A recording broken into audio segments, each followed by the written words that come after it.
그럼 전체적인 시장을 알아야지 저희가 대응 전략을 세워볼 수 있겠죠. 1시 30분 상황실 이건희 차장과 함께하도록 하겠습니다. 어서 오세요. 안녕하세요. 네, 안녕하세요. 긴급 진단 시장 이야기 좀 해보겠습니다. 첫 번째 상황실은요. 국내 증시에는 선물이 없었다로 꼽아봤어요. 그러니까 한미 정상회담에서 서로 주고받는 2+2 선물 이야기가 나왔고 우리가 예상했던 대로 다 그 시나리오가 현실화됐는데 왜 관련주는 미지근한 주가 흐름을 보여주는지 그 평에 대해서 좀 들어보고 싶거든요. 근데 이제 어젯밤부터 해가지고 저도 오늘 아침에 정리를 쭉 해봤는데 네. 결국엔 정상회담의 성공적인 마무리는 누구든지 다 뭐 인정하는 반대. 문제는 내용을 보면 저희가 이미 주식시장은 다 알고 있던 내용들이 거의 그러니까요. 80%였고요. 너무 정확하게 맞췄나 봐요. 예, 전문가들 예측이 다 맞았죠, 거의. 예. 그래서 뭐 지금 2차 전지 반도체 백신은 이미 알려진 내용들 위주였기 때문에 주로 뭐 약간 뉴스에 빠지는 뭐 시가가 고가인 경우가 대부분이었다라고 보시면 될 것 같고요. 시장이 오히려 이제 예상하지 못했던 부분들, 특히 이제 미사일 관련 규제가 없어졌다라는 부분이랑 우주항공 관련돼서 이제 달에 유인 유주선 발사하는 것들에 대해서 협력 관계를 하겠다라는 그런 성명이 나왔고요. 그 외에도 이제 원전 관련돼서도 같이 협업을 하겠다라는 얘기가 나오면서 오히려 그런 관련주들이 더 올라오는 그런 모습을 보였습니다. 그래서 역시 시장은 예측하지 못했던 부분에서 좋은 호재가 나온 것들 위주로 해서 올라갔고요. 경협주들은 사실은 구체적인 내용이 그닥 나온 거 없고 큰 아웃라인만 나와서 뭐 네. 얘기를 하겠다, 협상을 하겠다 이렇게 이어갔기 때문에 세부 내용은 제가 볼 때는 뭐 나중에 차츰차츰 나오지 않겠나 이렇게 약간 보완 사항이 있어서 그럴 거로 보고 있습니다. 네, 경협 관련해서는 그 부분에 좀 세부 조율 사항이 필요했기 때문에 하나씩 이야기가 더 나올 것이다라고 우리는 예측을 하고 있고 말씀하신 것처럼 예상이 없던 깜짝 뉴스들로 인해서 오늘 뭐 방산주들이라던가 우주항공주들 그런 종목들이 주목을 받았고 원전주들도 강해서 저희가 잠시 후에 또 원전주 이야기는 따로 해드려 보도록 하겠습니다. 그럼 이제는 기다릴 이벤트가 없는 건지 우리가 예상했던 한미 정상회담 이벤트까지 끝났습니다. 부진한 5월 시장 그럼 이대로 쭉 연장인 건가요? 5월은 특별하게 이벤트가 없죠. 사실은 잘 방어했던 한 달이라고 저는 보고 있는데 네. 이번 달은 좀 방어하는 한 달이었다고 보고 있고요. 한 3,100 코스피 기준으로 3,154일을 이제 왔다 갔다 하면서 올라가면 좀 밀리고 뭐 밀리면 다시 올리는 그런 모습이고 뭐 주가가 이제 다이내믹하게 올라가지 않기 때문에 지루하실 수는 있겠지만 제가 볼 때는 잘 지킨 시장이다라고 좀 보고 있습니다. 뭐 미국의 인플레이션 쇼크 관련돼서 얘기도 나오고 오히려 호재보다는 악재가 더 많았음에도 불구하고 뭐 잘 시장을 좀 제자리를 잘 지켰다라고 보고 있고요. 오히려 이제 당분간은 섹터별, 종목별 이런 것들에 대한 움직임이 더 활발해질 걸로 보이고 오히려 지수는 좀 답보 상태를 보이는 게 뭐 정상적이지 않겠나. 이렇게 지금 뭐 투자 심리가 그렇게 뭐 확 살아나 있는 상황은 아니기 때문에 그렇다고 보시면 되고요. 특히 5월에 공매도가 재개됐기 때문에 네.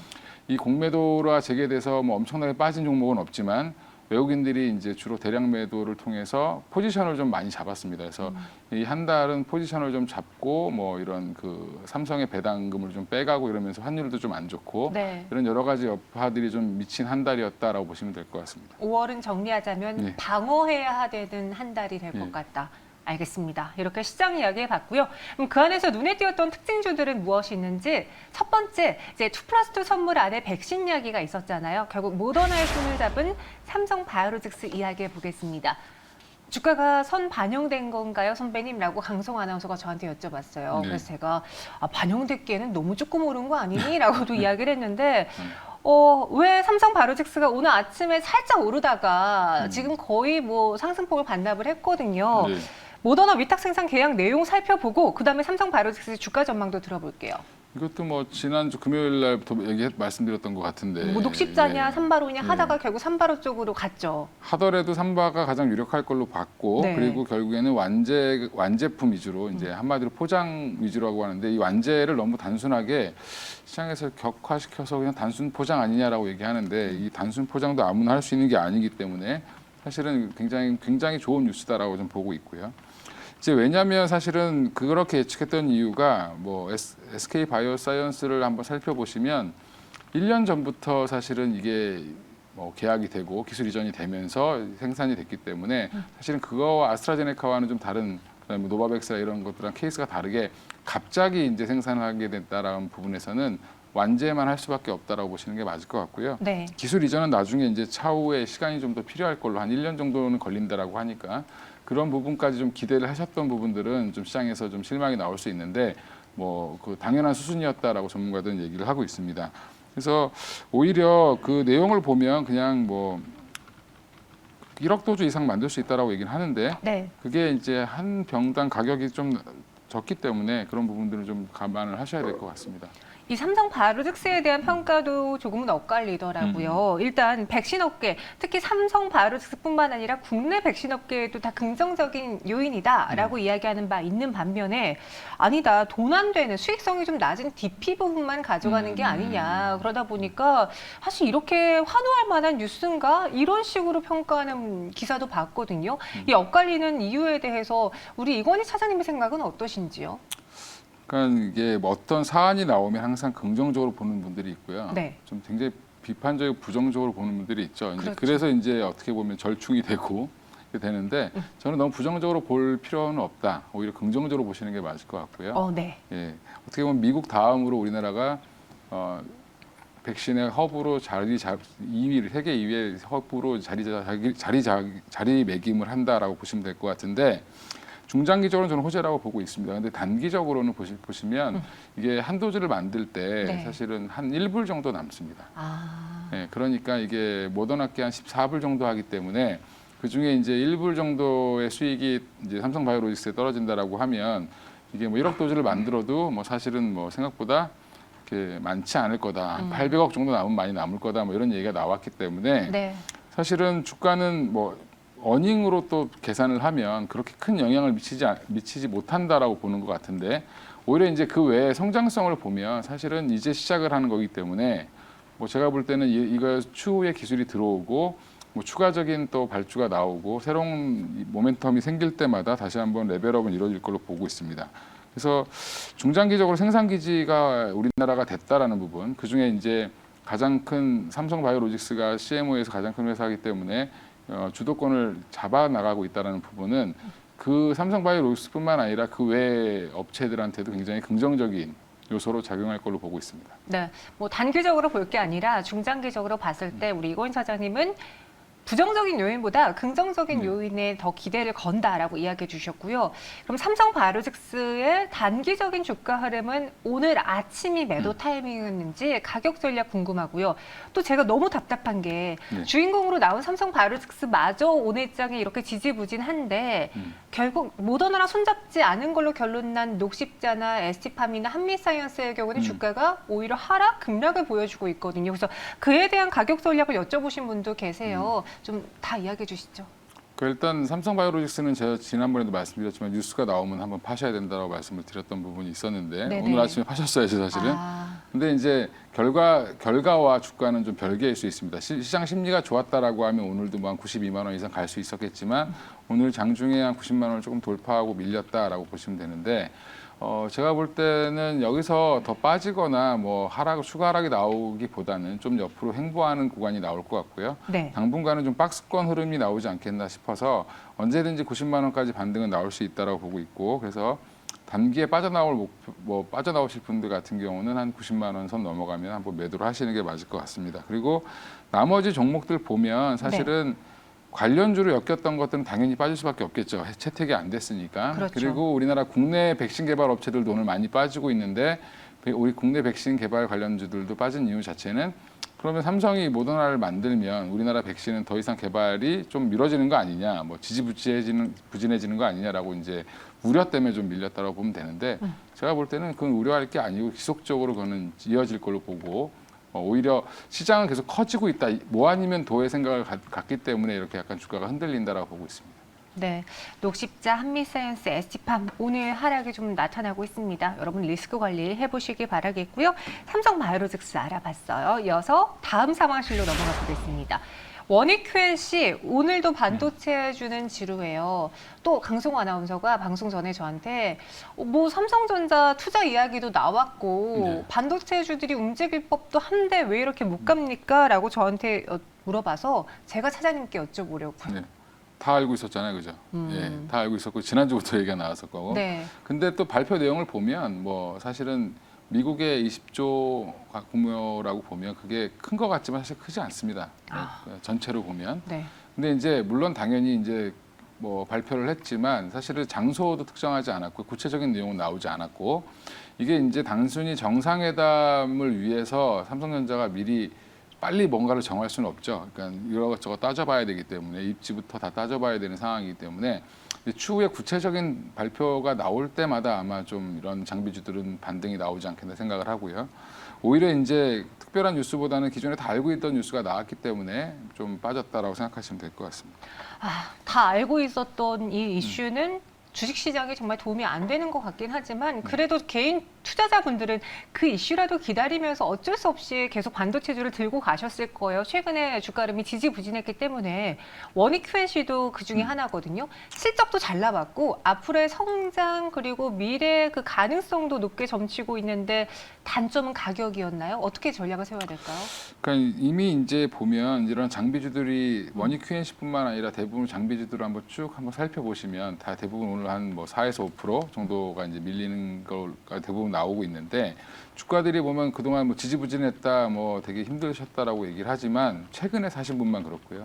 사실은 연초에 사신 분들은 수익이 이미 많이 났습니다. 많이 났고 가격도 보면 올해 예상 가이던스 대비해서 뭐 12개월 뭐 PER로 계산을 해보면 사실은 이미 거의 장비주가 한 10배에서 한 15배 사이에서 움직이는데 원익 QNC도 지금 거의 한 12배 가까이 되기 때문에 사실은 이제 가격은 어느 정도 이제 좀 오지 않았나 저는 개인적으로 생각을 하고 있고요. 당분간은 추가적인 호재가 나오기 전까지는 좀 박스권 흐름을 좀 이어가지 않겠나 이렇게 개인적으로 생각을 하고 있습니다. 그래서 뭐 한 26,000원에서 한 3만 원 사이 정도 사이에서 움직일 텐데 뭐 짧게 박스권 매매를 하시려고 하시는 분들은 네. 26,000원, 27,000원 정도 선에서 샀다가 뭐 한 29,000원 선에서 파는 그런 좀 지루한 흐름을 좀 이용하시는 역으로 좀 생각하시는 게 맞을 것 같고요. 최고로 한 3만 원 돌파하면 조금 한 번씩 매도를 하시는 것도 물량을 줄이시는 것도 좋을 것 같습니다. 그럼 매수가가 지금 26,000원에서 3만 원 사이로 나왔는데 잘못된 건가요? 매수가가 아니라 이제 박스권을 제가 말씀을 드린 거고요. 네네. 그러니까 하단에서 사셔. 하단쯤에서 사셔서 또 상단쯤 근처 가서 매도하시는 전략이 당분간은 유효하겠다 이렇게 보고 있습니다. 알겠습니다. 박스권 매매하자고 하셨고요. 그럼 이와 달리 오늘 백신과 반도체 빈 공간을 채워주는 생활주 한번 볼게요. 메타버스주들이 뜨거웠고요. 선익 시스템이 또 52주 신고가를 기록했습니다. 그냥 간단하게 뭐 때문에 오르는 걸까요? 뭐 다들 아시겠지만 뉴스 들으셨겠지만 뭐 지난주부터 나왔죠. 현대차, 뭐 이동통신사 3사, 뭐 네이버, 카카오 우리나라 이제 주요 뭐 대기업들이 다 포함되어 있는 메타버스 동맹 뭐 이런 것들이 이제 얼라이언스가 체결되면서 사실 그러면 이제 투자가 본격적으로 이루어질 텐데 어디서부터 투자가 될 거냐라는 걸 찾기 시작한다라고 보시면 될 것 같습니다. 소프트웨어보다는 그러니까 하드웨어 쪽에 투자가 더 많지 않겠냐라고 생각을 하면서 선익 시스템이 지난주부터 좀 올랐고요. 네. 이미 지금 전 고점을 좀 돌파를 했죠. 해가지고 사실은 좀 많이 단기적으로 많이 올랐다. 그리고 다른 거에 비해서 조금 덜 주목받았고 섹터가 좀 작다 보니까 좀 자금이 좀 쏠리면서 좀 과하게 오르는 그런 모습인 것 같습니다. 그럼 여기서 또 궁금한 게 이 메타버스 동맹은 현대차랑 이동통신사 3사, 네이버, 카카오가 맺는데 왜 대장은 선익 시스템이 될까요? 라고도 생각하실 수 있잖아요. 네. 지금 주가 흐름으로만 봤을 때 지금 27% 급등하거든요. 네. 약간 좀 과하게 몰린 것 같고요. 네. 그러니까 OLED 관련 장비주인데 사실은 이제 투자를 하면 어떤 장비부터 들어갈 것이냐, 이 메타버스. 메타버스에 어떤 게 이제 하드웨어가 투자가 되고 그다음에 소프트웨어가 들어가야 되는 그런 상황이기 때문에 아마 그런 걸로 좀 선익 시스템을 먼저 올리는 것 같고요. 그 외에는 뭐 특별한 이유는 없는 것 같습니다. 다른 것들 보면 좀 그 외에도 뭐 위지엑 스튜디오라든지 뭐 이런 그 자이언트 스텝 같은 종목들이 좀 따라 올라가는 모습이고 나머지 이동통신 3사나 뭐 네이버, 카카오 같은 경우는 워낙 무겁기 때문에 사실 이것 때문에 올라가기는 좀 어렵겠죠. 네. 그래서 OLED 장비주 중에 선익 시스템이 이 메타버스 기술이 실현되기 위해서 또 필요한 그런 수혜주지 않을까라고 해서 오늘 과하게 몰린 것 같다라고 했어요. 네. 그럼 과하게라면은 지금 보유자분들은 일단 수익 실현할까요? 일단 한번 매도하시는 게 맞을 것 같은데 물론 네. 여기서 추가로 더 갈 수도 있겠지만 제가 볼 때 22,000원 이상이면 한번 정리하셨다가 뭐 내일 정도가 되지 않겠나 싶은데 내일 한번 보시고 뭐 정리를 한번 하시는 게 맞을 것 같습니다. 단기 목표 주가 22,000원 제시해 드렸습니다. 뭐 선행 시스템 포함해서 메타버스 관련주들이 오늘 가장 뜨거운 테마였고요. 다음 테마도 볼게요. 이번에는 CBDC 관련주입니다. K사인이 또 디지털 화폐가 부각받으면서 비트코인이 급락하자 이 시장은 불안하다. 확실히 뭔가 정부 차원에서 나라 차원에서 키울 수 있는 CBDC 쪽으로 가는 게 맞는 건가 싶으면서 투심이 쏠린 것 같아요. 그렇죠. 일단은 뭐 올해 초부터 얘기가 나왔던 부분이고 네. 중국을 비롯해서 중국 이미 좀 하고 있는 중국이 가장 먼저 가장 했죠. 먼저 했고 네. 우리나라도 지금 진행 중이고요. 그다음에 미국은 지금 이제 하겠다고 이제 선언을 한 거죠. 올 여름에 이제 연준에서 보고서를 보고서를 내겠다. 계획해서 뭐 그 보고서를 이제 정식으로 발표를 하겠다라고 얘기를 했기 때문에 그 관련해서 이제 여러 가지 뭐 관련주들을 찾는 그런 흐름이 이제 나오기 시작했다. 근데 사실은 이제 뭐 K사인이 그게 해당될지 안 될지는 좀 지켜봐야 될 것 같고요. 네. 지금 그래서 암호화폐 이게 좀 구분을 하셔야 되는데 중앙은행에서 발행한 디지털 화폐고 이건 기존에 이제 코인이라고 하는 그런 화폐와 좀 다르다라고 보시면 될 것 같습니다. 네, 그럼 이 K사인에 대한 목표 주가도 세워보겠습니다. 뭐 네이버도 디지털 화폐 사업에 참여한다라고 했잖아요. 여기서 조금 더 불을 지필 수 있을까요? 뭐 일단 지금 이게 연초에 한번 테마성으로 움직이다가 좀 네. 오랫동안 쉬었다가 다시 또 미국의 발언으로 움직이고 있기 때문에 일단은 한 번 더 레벨업은 가능할 걸로 보이는데 이번 주나 뭐 다음 주 정도까지도 한번 흐름은 이어갈 걸로 보이고요. 올 여름에 발표를 한다고 했기 때문에 중간중간에 이제 그런 뉴스가 나올 때마다 좀 움직일 걸로 보입니다. 그래서 주가는 이미 좀 급하게 좀 반영을 했기 때문에 단기적으로는 한 3,000원 많이 가더라도 한 3,000원 정도면은 정리 한번 하시는 게 맞을 것 같습니다. 네, 단기 목표 주가는 3,000원 제시해 드렸습니다. 오늘 이렇게 디지털 화폐 관련주들 뜨거웠는데요. 저희가 또 김준호 매니저와 함께 바로 지난주 금요일에 KCS를 소개해 드렸습니다. 이 역시도 디지털 화폐 관련주로 공략을 해봤는데요. 수익이 많이 났다고 하네요. 이에 대한 리뷰는 바로 전해드리도록 하겠습니다. 네, 지금까지 이건희 차장과 함께했어요. 고맙습니다. 예, 감사합니다.